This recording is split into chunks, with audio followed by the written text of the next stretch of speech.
Welcome to Who Has Time to Read, the show where your hosts Jeff and Adam, that's me, dive into the pages of our favorite reads from the last month. Each episode, we explore a mix of bestsellers and hidden gems, sharing insights, surprises, and recommendations. Whether you're a lifelong reader or just looking for your next great book, you're in the right place. So grab your coffee, settle in, and let's turn the page on today's episode of Who Has Time to Read.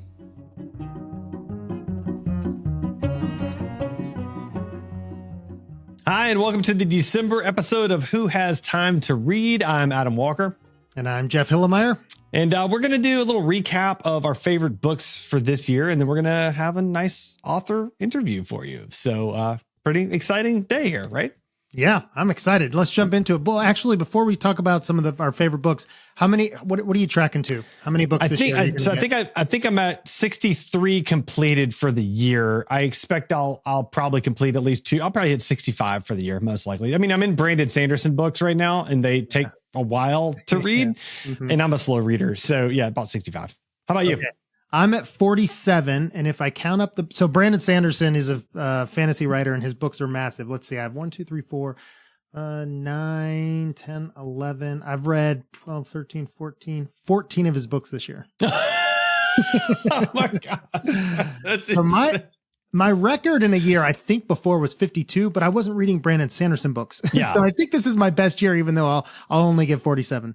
Dang, man. Some of his books are like 600-700 pages long. I mean, that's like the audio versions of some of them are like 26 hours, right? Like it's pretty intense. You haven't gotten a Stormlight Archive yet. No, that's what I'm saying. That's what I'm talking about. The one I just started is 62 hours. Oh, I'm sorry. 62 hours on all. Yeah. Yes, that is very different. Like 1,300 pages. Yeah. Wow. Okay. Well, I'm looking forward to it. It's going to be good. But so far, the ones that I'm in are amazing, and they're going to be on my book recommendations for this year. So let's do it. Let's dive in. So, all right. So what's your top business book for the year? Okay. That was easy for me. I can't believe I read this book this year. I thought I'd read it years ago. Unreasonable Hospitality, one of my favorite business books of all time. Okay. And that's the guy with the, that's the guy that started Shake Shack, right? In his whole thing. So I got to say, I read that book. It was okay. I just was like, You read it this year? No, I think I read it maybe a year or two ago. Okay. And I was just kind of like, at the time I was just like, I loved it so much. Okay. Yeah. I don't know. It just I've made my teams read it. Yeah. I mean, I think that's why I read it, is like you were like all about it, but like it just didn't jive with me for some reason. I always wondered why, but I don't know. So yeah, it's weird how they hit you. I will say I love Start With Why by Simon Sinek, but the first time I read it, bored to tears. Like years before, and then like 4 years later, I read it and I was in the right mind space and I just freaking loved it. So all right, maybe who knows? All right, maybe I'll give it another shot. All right. What about you? All right, I'm gonna go with Day Trading Attention by Gary Vaynerchuk. I mean, just such a great marketing book. It's all about, just getting out there, putting content out there, seeing what works, doubling down on it. It's fantastic. So, and did you listen or read it? I think I read that one because I wanted to take notes on that one. So I'm pretty sure I read that one. Yeah. He's a good listen. That's why I asked. Oh, I bet he's real entertaining to listen to, I'd imagine. So, all right. Self-improvement. What was your favorite self-improvement book this year? Yeah. My favorite was The Expectation Effect by David Robson. The ideas in the title, like what you expect is almost always what you experience, but even physiologically, like even with the effectiveness of medication, it's often the case. I mean, it's wild, the power of our minds to I guess, for lack of a better word, craft reality for us. So it was great. If you haven't read it, it's very worth your time. So when Amy joins us, Amy works in healthcare. Let's ask her about that book, see if she knows about it. Okay. Yeah. So all right, how about you? Favorite self-improvement book? So I don't read a lot of self-improvement, although I have read a lot of running books over the years, mostly when I used to be able to run. I like to listen to them, but I'm going to list Poor Charlie's Almanac by Charlie Munger as a self-improvement book. It's sort of like life wisdom. I love the guy. So yeah, that's top of my list there. Yeah. I got to get into that. I know that's a big one for you. I know our friend Mickey likes that one a lot. I gotta get into that one. So, okay. That's great. All right. Top memoir. I know we both love a good memoir. Some are certainly better than others. So top memoir for the year. Okay, mine was and again, I didn't do many of them, but I must say by Martin Short. I think Martin Short's so funny, and I've listened to it, so it's just him and Jiminy Glick is one of my favorite characters of all time. So if Yeah. anyone's listening and you haven't watched Jiminy Glick interviews when he interviews celebrities, it's so funny. But he reads it and does the voice. I mean, it's so good. So I Okay. really enjoyed that one. All right, that's great. And you? I'm going to go with Wild by Cheryl Stray. It's her story of walking. I think it was walking was it the Appalachian Trail or the Pacific Coast Trail? I forget one, but she was like a young 20 something, doesn't really know what she wants to do and decides to walk this like 1,500-mile trail and all by herself. And it's basically like her experience in doing that and how she sort of became the person that she is today through that experience. It was really good. And it's part of, I think, what inspired me also to sort of get out of myself and to go hike Stone Mountain and things. Also, there's another book that I didn't list here, but it's called The Joy of Movement, which also helped with that a lot. So if you need to get motivated to move your body and to like exercise, The Joy of Movement is a great book from this year. So very, very worth your time. Well, I'm going to check out Wild. That sounds awesome. All right. To great. round us out, top fiction. Oh, yeah. Top fiction. All right. So I'm just going to go and share both of mine. So the first one has to be the Mistborn series by Brandon Sanderson. You got me on that. I was skeptical because I love sci-fi, but I always have trouble getting into fantasy. Like fantasy is it's always a little like hit or miss for me. And so I was very skeptical, went into it and read the first 3-book series, and it was just so good. I mean, I like to the point where I haven't read anything else in 2 months. Like I've only read those. I'm usually reading 3 or 4 books at a time. I've only read those books. So finished that. Now I'm in the second series. It's very, very good. I mean, I'm just plowing through. I'm like listening to it. I'm reading it. I'm washing dishes to it. Like it's unbelievable. My other one is Quantum Radio, A.G. Riddle. If you need some sci-fi in your life, A.G. Riddle is fantastic. I've read, I think, literally every book he's written, and Quantum Radio is kind of one of the more recent ones, and it was really good and enjoyed it. It's just a quick one-off book, but really, really, really entertaining. So nice. How about you? Yeah. So mine, I'm gonna for sure mention Brandon Sanderson. My brother-in-law and my oldest son have wanted me to get into him for years, and I've read a few over the years, but man, this year I just went nuts. So it dominated. I mean, I can't remember how many books I said I read, 12 or so this year, but I bet it was over half the words. Oh, for sure. They're so big, but they're so good. So that, and then the other one I'll mention is, I've been a massive Stephen King fan. Like every time Stephen King writes a new book, I read it. And I haven't read all of his old stuff yet. I've read a lot. Anyways, I've never read his short stories. So I've got the first short story book, You Like It Darker, I bought this year, and I love it. The guy is the master of the short story. Yeah. I mean, really, those novellas, he's so good. Like, Shawshank Redemption was one of his novellas, one of his short stories. Dang. Remember the movie Stand By Me? Yeah. That's one of Stephen King's short stories. Dang. I think it's called The Body. But anyway, so that was You Like It Darker was great. So yeah. Well, back to Brandon Sanderson. I did want to share one quote for you. It's so good. I posted this on social media. So the quote that I read this morning, I'm not sure I can read it without laughing. The quote was, it's from one of the more quirky characters in the Mistborn series books. But the character said, "Greet every morning with a smile. That way it won't know what you're planning to do to it." It's just, and that's from our favorite Wayne. It just kills me every time. That way it won't know what you're planning to do to it. So. Yeah. He's got some good ones coming. You're going to continue to love him. All right. Well, why don't we talk for a second about what we're going to do on this interview? So, Amy Cummo wrote a book called Every Storm Runs Out of Rain. Got a copy of it right here. It's a Ripples Media book, so the publishing company that I started. We got a chance to publish her book. And it's the subtitle is Leading a Healthcare Marketing Team Through a Global Pandemic. And we'll talk with her on the interview. But one of the things I really was excited to talk to her about on our podcast was the way she wrote this book.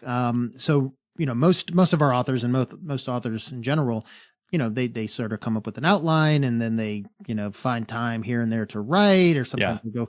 She literally every week during the pandemic wrote an email to her team.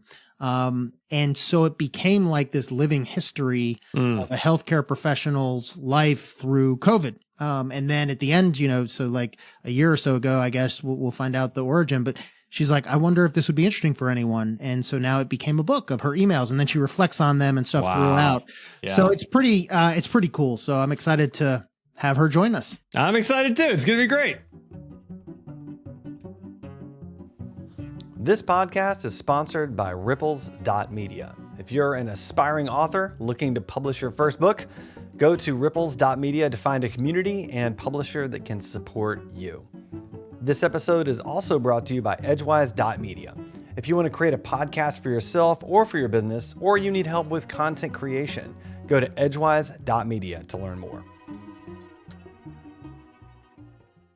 All right, we have Amy Como with us. Amy, I'm holding your book. Yay. Good to see you. How are you? I'm great. How are you? Doing great. I've got lots of questions, and I'm going to start off with some non-book related questions, but will you tell everybody the name of your book and why you wrote it? Yep. So the book is called Every Storm Runs Out of Rain, Leading a Healthcare Marketing Team Through a Global Pandemic.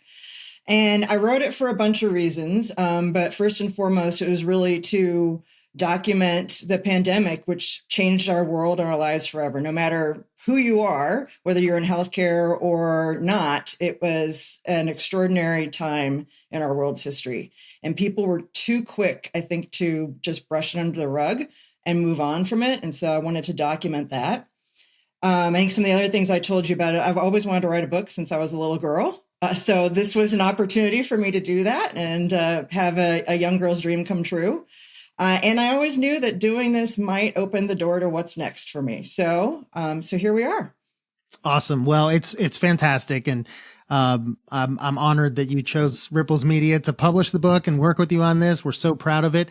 But I have to talk about something almost as important. So today is Monday. What is the date? We're recording this December 9th, which means December 8th, the Buffalo Bills quarterback had a game for the ages. Now, Adam, you probably don't know about this.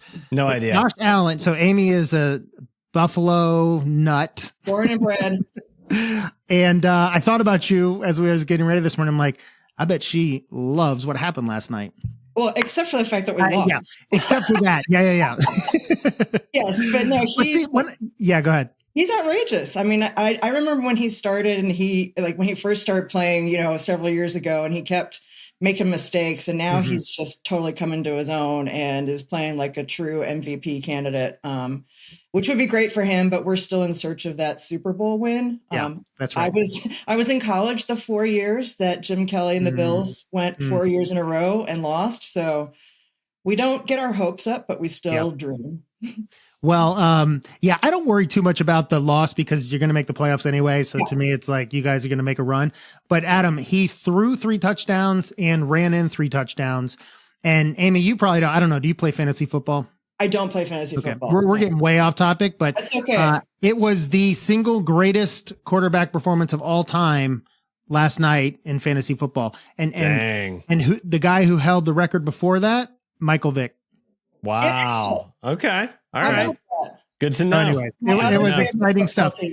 Now, before we move too far off of football, you've got a really incredible person who wrote the quote on the front of your book. I do. You want to tell us how that happened and who that is? Yeah. So I'm fortunate that Matt Ryan agreed to write an accolade for my book. Matt, as most everybody knows, is an NFL MVP winning quarterback, and he was the franchise quarterback for the Atlanta Falcons for many, many years. So how I got to know Matt or be connected with Matt through Emory Healthcare. So Emory Healthcare is the official healthcare provider for the Atlanta Falcons.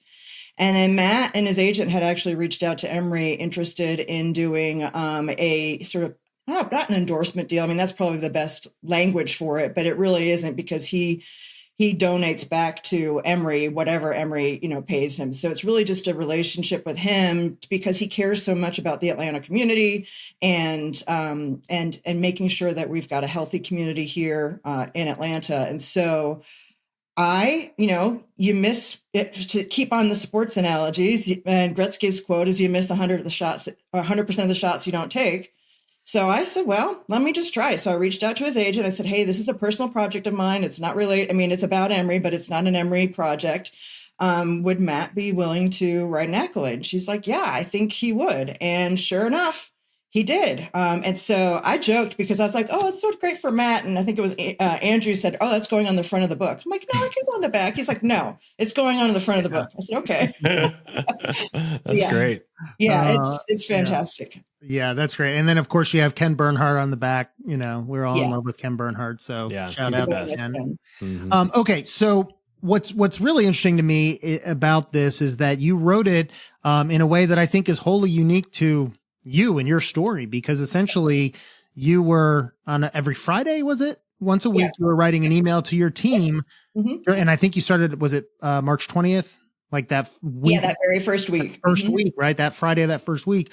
And then you wrote this email, which became like almost this living diary of how you and your team were going through COVID for years. And then you reflect on them in the book. So, you know, I guess I'll ask, at what point did you think to yourself, okay, maybe this could be something more than just emails to my team? I mean, was that years later, or were you in it pretty early going, gosh, this is really good sort of documentation on this period of time?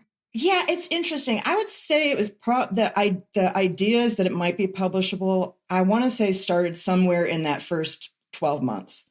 I can't really pinpoint exactly when, but like I said, I started writing it thinking it was going to be these emails were going to just get us through 8 weeks of shelter in place, which is a joke because that never, we lived with the pandemic for 3 years, if not longer. And my team, so we would have daily huddles in the morning every day with my team to just, check, touch base, see where we are, what are the priorities for the day, what's the latest news. And we'd been doing this pre-pandemic. And then every month we'll do an all-team meeting where, again, pre-pandemic, I started a practice of gratitude with the team where we would go around the team. Would start every meeting with everybody reflecting and sharing a moment of gratitude, whether for each other or just, thankful for the weather or something going on in their personal life.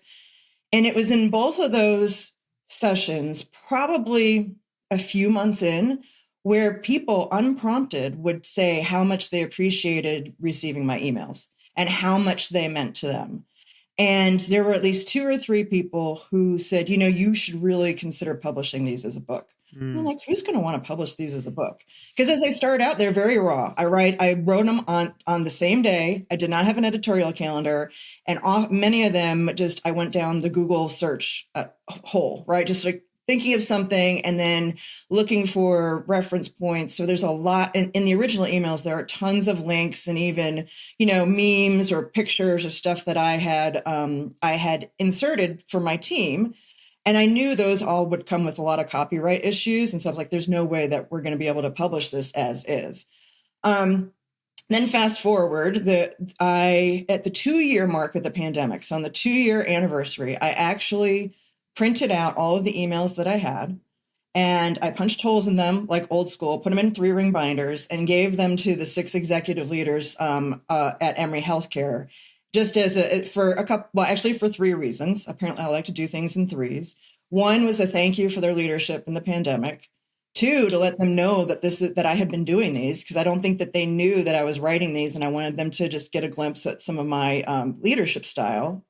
And then 3rd, because some of them were PhDs, and in the PhD world, you publish or perish, I thought, well, maybe they have some suggestions on whether, how to get these published. And so that led to a couple of conversations with 2 of the PhDs. They didn't pan out with any, with any sort of publisher, obviously, because I landed with you guys. But they were helpful in validating, yes, I really do think these are publishable. So fast forward to the GSU roundtable that was at Chick-fil-A about, it was an author panel. And I know you were there and you were talking about starting Ripples. And I was like, maybe I need to reach out. And the rest is history. The rest is indeed history. Mm-hmm. Yeah. Okay. Well, I have lots of questions. Adam, do you have something you want to jump in with? Well, I was curious, you were sharing these with your team. Like, tell us, what does your team look like? Like, is this a big team? Is it all remote? Is it hybrid? Like, give us some context there. Yeah. So when I was VP marketing for Emory Healthcare, I had a team of at the highest total of people was 27, all marketing. So communications is handled separately by a colleague, former colleague of mine. But I had 4 verticals on my team. So service line marketing or strategic marketing. So this is kind of what you normally think about when you think about marketing people, developing the plans. Yeah. I had a vertical for marketing, technology, and operations. And so that's all of our tech stack, the website, our CRM, our analytics, all of that. One for content and design. So that's if the tech team is building the site, the content team is decorating the site, so to speak. I like to use the analogy of, for your house, you have an architect and you have a designer. Yeah, fair. So that team. Then I had community engagement and sports partnerships, and then a collaboration with our Cancer Institute. Got it. Okay, yeah. Great. That and helps. we were 100% remote during COVID, and now it's a hybrid team. Got it. And all right, Jeff, back to you. What you're located where you were located. I know we'll talk about what you're doing now, but Northlake. Yeah. So how did I not know that? I live right around the corner from Northlake. Oh, get out! Really? Yeah. So our offices pre-pandemic were in downtown Decatur on the square in a really, really old building with very expensive parking. Parking is a luxury in downtown Decatur. So Emory had, I don't know if they bought it or if it's a lease, but they've got a long-term deal with Northlake Mall, where they took over the old Sears building and the old Kohl's building. In fact, the Kohl's building is where we did our indoor vaccination clinics for the public. And then the Sears automotive clinic was where we did, we then switched to drive-through vaccines. So anyway, they renovated the whole Sears building and we moved there, I guess it was 2021, I think, January 2021. So I like to think that my office was in the shoe department, but I'm pretty sure it was like housewares or something. I had to mention that because as I was reading, I was like, "What, Northlake? That's right." I here. know. Had I known, we could have had lunch a lot sooner. Yeah, absolutely. So, one of the things I took away from reading this book was it feels to me like it's a story of perseverance. And you even talk in the book about, I think it's muscle tears and sort of strengthening from that. So maybe you can talk about that analogy, which I thought was so good, but also just like, is that what you want people to take from this? What else do you want people to take from this when they read it? But I just got a sense of like, we can come together, we can get through anything. And even the title, I guess I'd add a third, maybe talk about the title, which I thought was really interesting, kind of parable into, we can make it through this thing. The rain's going to end. So. Yeah. Well, so the weekly emails, I mean, living through the pandemic, if you read the book and all you read are just the emails, you don't read any of the reflections, it literally is, we did not know what was coming next. And so I remember in the beginning, I thought, really, it's only going to be 8 weeks. And then that moment when we realized it wasn't going to be 8 weeks and we were going to be living this for a while, I had to change my mindset because I was looking forward to doing stuff that summer. And so for me, the Friday emails were just a way of, they were a way for me to reflect on the week, but then also be a literal and physical end to the week, right? So it was the last thing I did on a Friday. I hit send and I'd shut my computer and I'd go downstairs. But it was difficult for everybody, right? I mean, it's difficult. I have a multi-generational team. And some people deal well in a hybrid, in a remote situation. Some of them don't. And then you have conflict on the team. And so that one that you're talking about, I think it was micro tears. We had been going through some challenges because we went through an evolution of being what I'll call Marcom to Martech. And we're trying to get to that next hurdle of more sophisticated, personalized marketing and really leaning on analytics and doing a lot more, sort of in-depth stuff that we hadn't been doing before. And so it meant changing behavior. And at the same time, I think I had turned 50 that year. And so I had been trying to, I was chasing this fit by 50 dream. And I'm like, why am I not losing weight? And I came across this concept of micro tears, which is what happens when if you're building muscle. That's how you actually build muscle, is that there are these tiny tears that happen in your muscle. And while they're repairing themselves, that's when they're building the muscle, but that's also when inflammation occurs. And so you can actually gain weight before you start losing it while those muscles are developing. And so we have been going through a challenging time with the team. I couldn't tell you, there's probably a reflection somewhere in there that talks about what the conflict was. And I would speak through analogy to the team, hoping that the people, I would never call anybody out. I mean, unless it was to celebrate, but I was hoping that maybe the people that were having conflict or were struggling would see and understand that analogy. And I did have some people reach out to me afterwards, like, this is fantastic. Like, why is it so hard to change our behavior? And this is why. This is some of the pain that comes with that growth. So yeah, to your point, your question around what I want people to take away from this book, there's a lot, but I would say it's definitely about leadership and perseverance, leading with being who you are, not trying to pretend to be somebody else, allowing yourself to be vulnerable and authentic with your team. And I saw that pay off in spades for me. I always thought you had to be one of those sort of like gregarious, outgoing, larger than life personalities to lead a marketing team. And once I realized you didn't, and I leaned into who I was, it really started paying off just for me. But then also I saw the difference in the team and the growth that we had. So I would say, and that's because people say, well, this is a pandemic book. Well, it is a pandemic book. And if you're interested in being, on the behind the scenes of what it was like to be, in healthcare during the pandemic, this book is totally for you. But don't be afraid of this book if you really are one of those people who wanted to shove the pandemic aside, because you're going to learn a lot about anyone that's going through a personal crisis or even leading a team through change. Yep. On how to keep, be resilient and keep hope alive, I suppose. Well, I think authentic, open communication, vulnerability as a leader. I mean, there's so many lessons that I think you can take from this that have nothing to do with, it's almost like, one of the things Adam and I like to read, fantasy books. Actually, I only like one author, but I've gotten him addicted.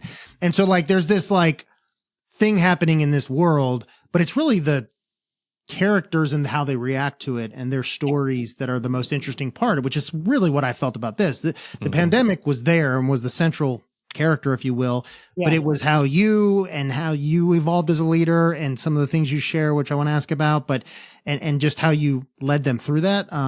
I just thought it was wonderful. Adam, you got anything else you want to ask? I mean, I know that you shared a lot in the book about how you had to be vulnerable with your team. I wonder if you have any advice for leaders that it's hard for leaders to be vulnerable, right? But you very clearly were. So I wonder if you have any advice for leaders that like how to approach that. Yeah. I mean, there's a couple, I've done it a number of times. For me, I'm trying to think what's the best example of that. I mean, there was a couple of times, because as you remember, it was all still 2020, I think, with, we had the pandemic, but then we also had the unfortunate murders of Ahmaud Arbery and George Floyd. And so that was layered on top of it. And I wanted to talk to my team. I've been very proud of the diverse team I have. I have men, women, African Americans, Black, Asian, in AAPI, I mean, a lot of the different diversity on the team. And I was so troubled by the sequence of the Ahmaud Arbery murder, then followed by George Floyd, that I didn't feel like I could just ignore it. And so during that daily huddle that Monday, I said, guys, I need to share how I'm feeling, and it's not going to come out right. And I might slip up and I may not say the right things, but this is too important to me to not address with the team. And I just talked about how bad I was feeling, how horrified I was by those events.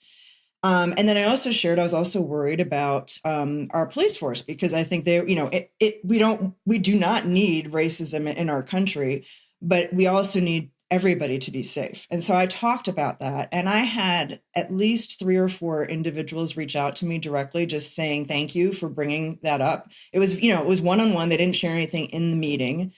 And then it turned out that one of my teammates, she had just gotten married, and her husband is a first-time police officer. And she said, thank you so much. I am so worried about him. And so sometimes I guess my advice is trust your gut. Don't be afraid to, You don't have to be perfect in your delivery. And, I think I said, listen, I'm a white woman. I won't ever be able to pretend or understand what it's like to be a Black person in this country. But if I'm this troubled by it, I imagine many of you are as well. And I just wanted to acknowledge that. And it seemed to have gone a long way.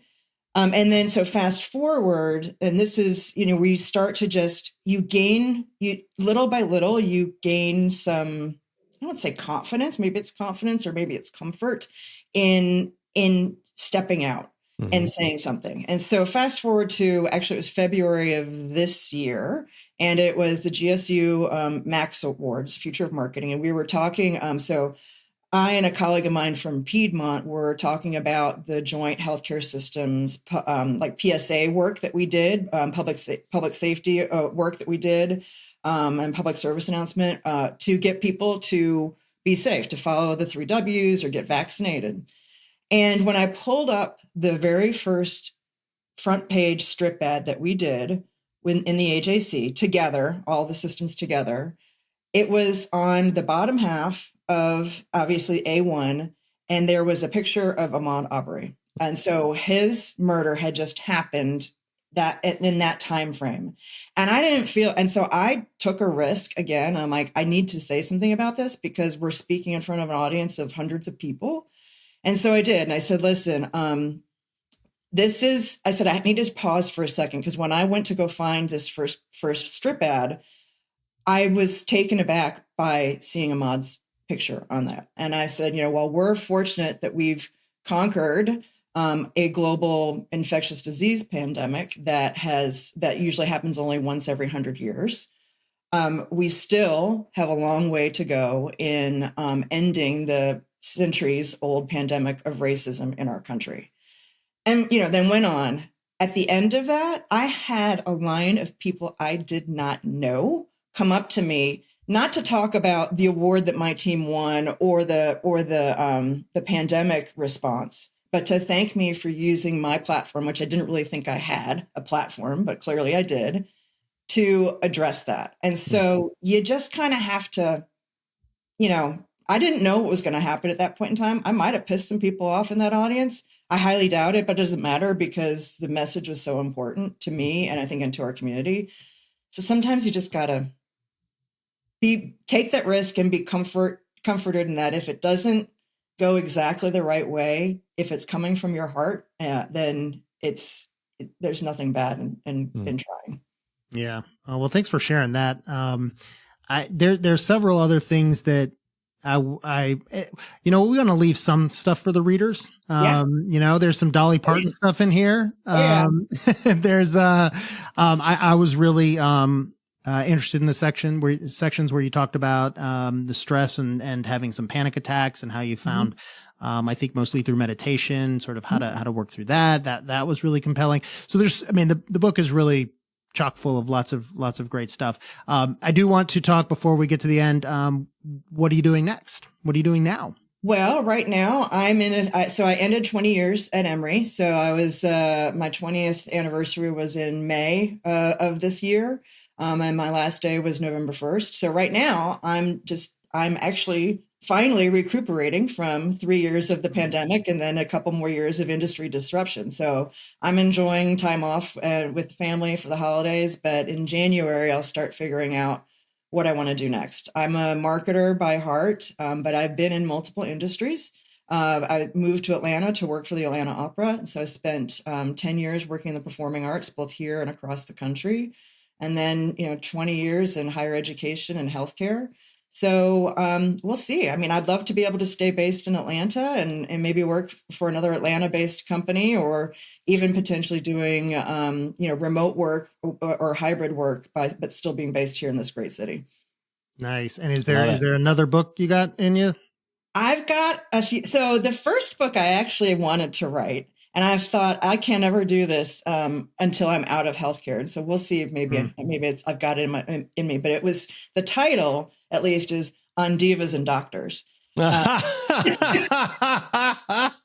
That's good. Nice. I like it. Yes, but I might need a little bit more distance from healthcare before I write it. Fair. That's fair. Well, Amy, I know Adam and I want to thank you for joining us. The book is a pleasure to read. I hope people check it out. We'll definitely put a link in the show notes. It really is. It's inspiring. It's educational.